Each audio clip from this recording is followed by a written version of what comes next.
Приветствую вас, друзья, на моем канале. Сегодня я готовлю пельмени. Тесто у меня самое простое. Вода, мука, яйцо. Я считаю, это лучшее тесто для пельменей. Оно универсальное. Его можно использовать как для пельменей, для вареников, для хинкали, для манты. В общем, давайте готовить. Я специально вам даю пропорции такие, чтобы вы не мучились с весами. Берем 3 емкости муки. То есть это может быть или стаканы, или чашки, какие у вас есть. Лично у меня чашка 250 миллилитров. Берем 3 чашки муки. Сюда добавляем чайную ложку соли. Все хорошенько перемешиваем. Муку желательно предварительно просеять через сито. Вбиваем 1 яйцо. Я для того, чтобы тесто было немножко такое желтенькое, я добавляю в воду немножко куркумы. И вот на это количество муки, 3 чашки, я добавляю неполную чашку воды такого же объема. Вода комнатной температуры. Воду я вливаю постепенно, чтобы было удобно замешивать. И начинаем вымешивать. Сначала вымешиваем вилкой, а потом переходим вымешивать вручную. Тесто у нас получается тугое. Оно такое и должно быть. Хорошо его замешиваем. Многие мне пишут, что в тесто надо добавлять растительное масло. Я не люблю тесто с растительным маслом. Мне неудобно потом с ним работать. Если еще не попадется плохая мука, оно мне начинает расплываться. В общем, я раз попробовала, мне абсолютно не понравилось тесто на растительном масле. Если вам нравится, делайте, но я показываю рецепт, как делаю лично я. Так делают у меня в семье все. И мне это тесто нравится. Оно остается такое вот тугое, эластичное. С ним очень легко работать. Очень легко потом лепить пельмени, придавать им различные формы. В общем, я считаю, что это наилучшее тесто для пельменей. Тесто туговатое, но мы его сейчас просто хорошо собираем. Немножко вымешиваем. Вот такое оно тугое, еще бесформенное, еще эластичности у него нету.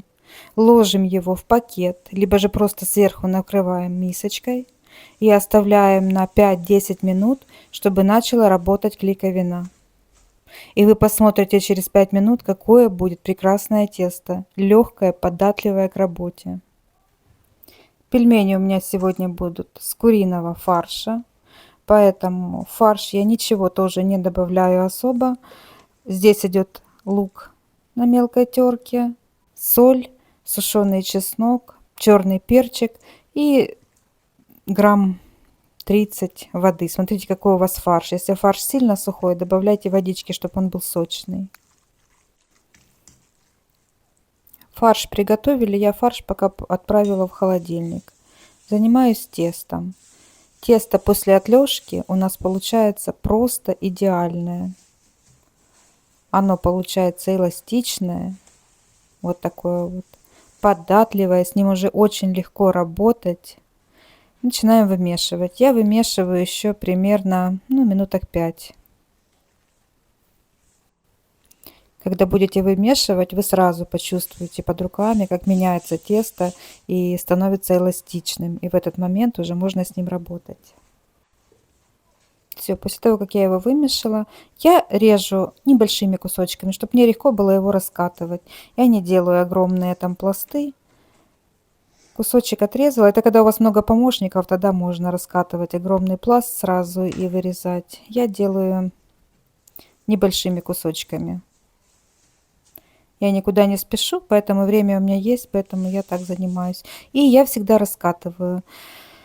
Я не режу, многие режут, как делают колбаску, и режут такими маленькими кусочками. Я видела, как делают. Мне так не получается. Мне получается толстое тесто. Я люблю очень тонкое тесто раскатать для пельменей.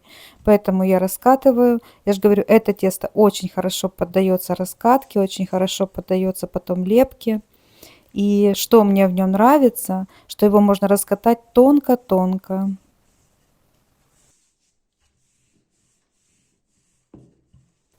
Также тесто очень хорошо ведет себя при варке. Оно никогда не разварится. При заморозке оно не трескается в морозилке. Единственное, конечно, если вы будете его год держать в морозилке, то любое тесто начнет трескаться от пересыхания.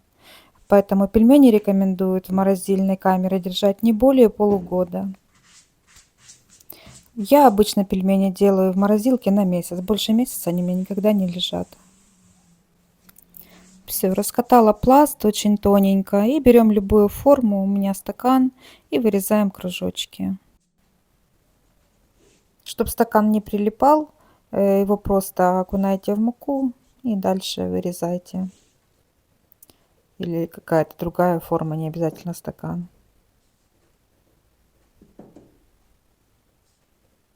Пельмешки можно делать как маленькие, так и большие. Это уже зависит от вашего желания. Все остатки, которые остались, я их не выбрасываю. Точно так же их собираю, соединяю с основным тестом. 5 минут они полежат, и с ним можно будет снова работать. Безотходное производство. С такого теста я точно так же делаю вареники. Делаю манты с этого же теста. То есть, я же говорю, оно универсальное, подходит для всего. Но если с варениками там еще можно немножко экспериментировать, делать их более пушистыми, мягкими, то пельмени я не представляю другое тесто просто. Я, во-первых, не люблю мягкое тесто. Я люблю, чтобы тесто было такое тугое, упругенькое и тонкое. Вот, поэтому, я же говорю, лично для меня это лучший рецепт. Я не настаиваю на этом. Вы делаете, как вам нравится. Я делюсь своим рецептом и надеюсь, что кому-то понравится, и вы будете делать точно так же. В тесто, вы заметили, я добавляю немножко куркумы, чтобы оно было желтенькое. Я не люблю этот серый такой цвет муки, если особенно попадается. Не всегда мука попадается белая-белая, поэтому я добавляю куркуму. Потому что яйцо тоже не всегда перебивает, и не всегда получается желтенькое тесто. И тесто получается красивенькое, желтенькое, приятно кушать. Я слепливаю классическим способом. Тут можно экспериментировать. Тесто очень легко поддается всяким экспериментам. Также оно очень хорошо подходит под форму для пельменей.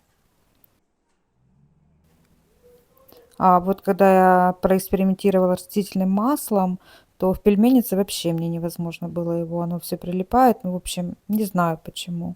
Вот мне абсолютно не понравилось. Это тесто потом пересыхает, лопается. Нет, ничего подобного. Ничего подобного. Оно прекрасно себя ведет и при варке, и при жарке, и в морозилке.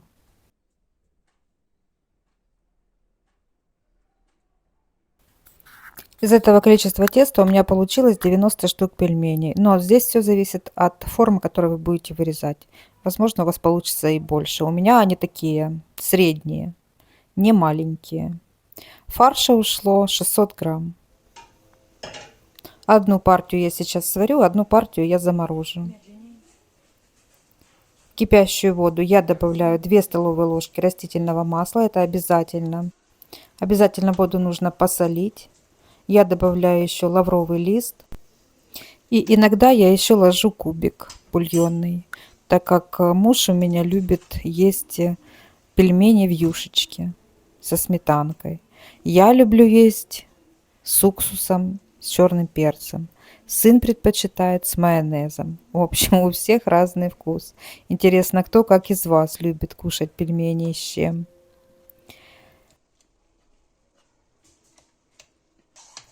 Обратите внимание, когда я мешаю пельмени, ложку держу наоборот. Это мне подсказал один шеф-повар. Это делается для того, чтобы не разрезать пельмень. После того, как пельмени поднялись, я варю еще их примерно 3-5 минут, в зависимости от размера пельменей. Друзья, всем приятного аппетита! Если вам нравятся мои видеорецепты, не забывайте подписываться на канал, ставить лайки. До скорых встреч!